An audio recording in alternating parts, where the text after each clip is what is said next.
Hey, it's NPR's Book of the Day. I'm Andrew Limbong.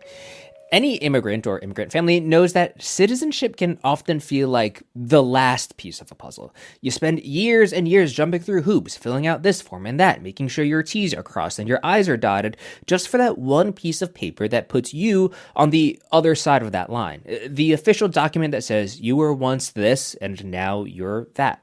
Of course, things in life are rarely so binary. The book Citizenship, Notes on an American Myth by Daisy Hernández is an exploration into how complex the very concept of citizenship actually is. She tells NPR's Emily Kwong that in America, we're constantly changing what it means to be an American citizen. That's ahead. This message comes from Mint Mobile. If you're tired of spending hundreds on big wireless bills, bogus fees, and free perks, Mint Mobile might be right for you with plans starting from $15 a month. Shop plans today at mintmobile.com/switch. Upfront payment of $45 for 3-month 5GB plan required. New customer offer for first 3 months only. Then full price plan options available. Taxes and fees extra. See Mint Mobile for details. Citizenship is a game of tic-tac-toe. Your father had a Cuban passport. Your father won. That's how Daisy Hernández sets up her new book, Citizenship, Notes on an American Myth, a collection of essays that combines history with memoir. The daughter of a refugee of Castro's Cuba and a mother from Colombia, Hernández presents the U.S. immigration system as a game whose rules are always changing. Daisy Hernández is with us now. Welcome to All Things Considered. Hi. Thank you so much for having me. Your mom is from Colombia, and she told you stories about how she came to this country at bedtime. You write about being a kid with your sister, like in darkness, under the covers, listening to her stories. And you write, quote, "I learned as a child that citizenship was a private story, one women told in the dark, where faces could not be seen." So I'm wondering, what made you want to write this book and bring these stories into the light? Yeah, I think part of it was growing up in that immigrant family, not only with my mom and my father, but I also had an uncle from Peru, another uncle from Puerto Rico. We had family friends from Mexico, Argentina, Guatemala. So I tell people I grew up in the United Nations of Latinos, located in New Jersey. Everywhere. Yes, Union City, New Jersey. Union City, New Jersey. So citizenship was so at the center of my life. And when I was a child, this is 1986, the Reagan administration passed legislation with Congress creating a pathway to citizenship for 3 million people, mostly Mexicans. And to me, it's been so revealing that, 4 decades later, we now have such a deadly persecution of immigrant families. So part of working on this book was to investigate that change and what citizenship has meant to us. The book is so deeply researched with history and also with, I really want to make this clear, with concepts. Because I don't think we've always had the language to talk about immigration and about citizenship as a country. We just don't know the words. And we don't use the same words.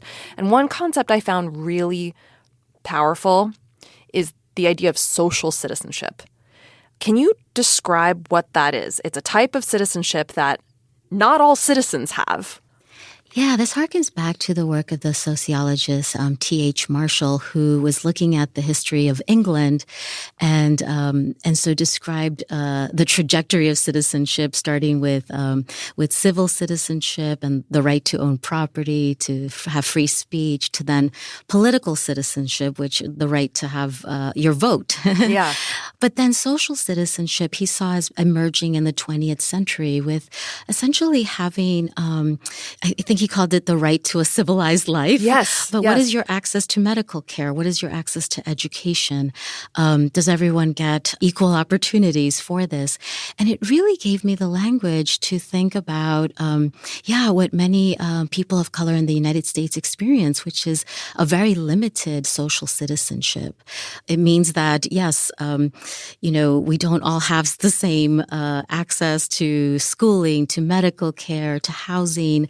And we often describe it here in the U.S. as a case of racism, of socioeconomics, things along those lines, these isms, But we could also define it as having a very limited social citizenship here in the U.S. Yeah.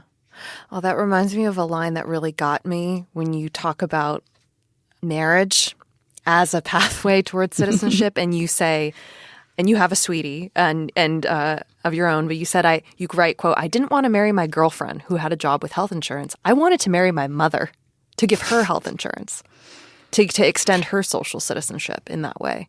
I did, and it's important to acknowledge here that both of my parents worked in factories when I was growing up in New Jersey, in textile factories. And initially, there was some health insurance coverage, but as the years went on and unions came under attack, there were sort of fewer and fewer benefits. And so, for most of my childhood, neither my parents, my sister, nor I had health insurance. So we relied on community clinics. I write in the book about my mother into her 50s, relying on these health fairs that would pop up in local parks, run by nurse practitioners.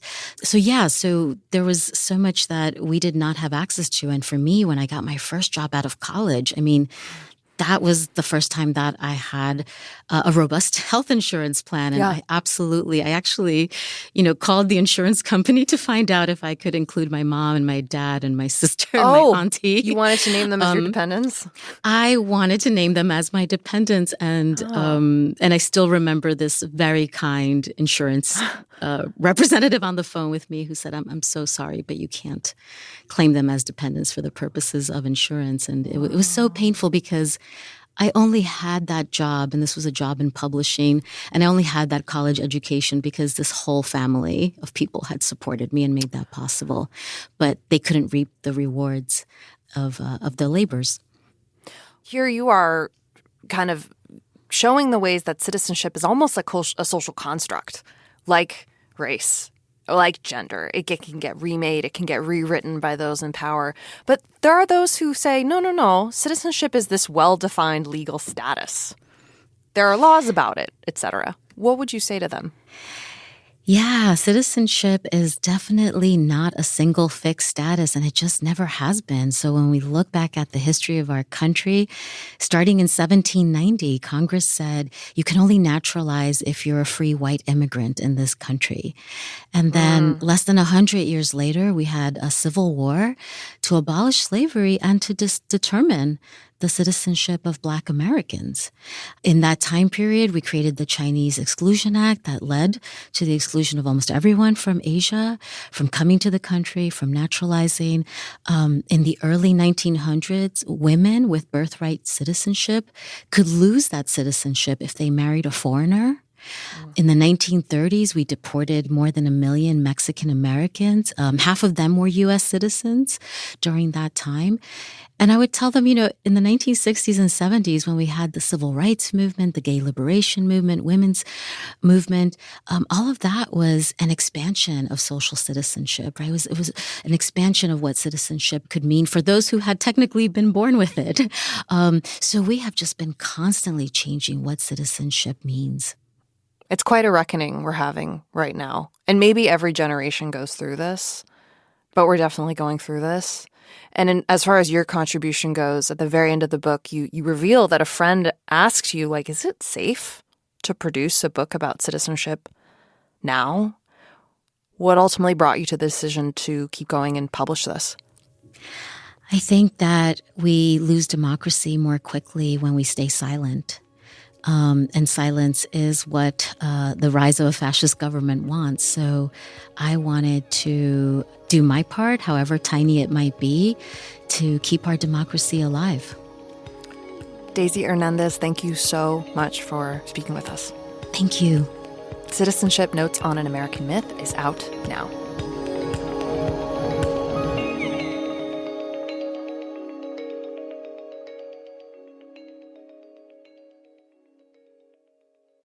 This message comes from Jerry. Many people are overpaying on car insurance. Why? Switching providers can be a pain.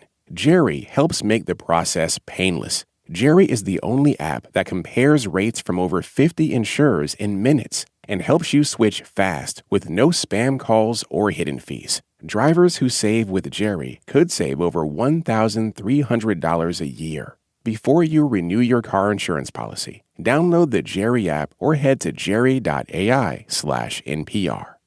This message comes from Capital One Commercial Bank. Your business requires commercial banking solutions that prioritize your long-term success. With Capital One, get a full suite of financial products and services tailored to meet your needs today and goals for tomorrow. Learn more at CapitalOne.com/commercial. Member FDIC. This message comes from Mint Mobile. If you're tired of spending hundreds on big wireless bills, bogus fees, and free perks, Mint Mobile might be right for you with plans starting from $15 a month. Shop plans today at mintmobile.com/switch. Upfront payment of $45 for 3-month 5 GB plan required. New customer offer for first 3 months only. Then full price plan options available. Taxes and fees extra. See Mint Mobile for details.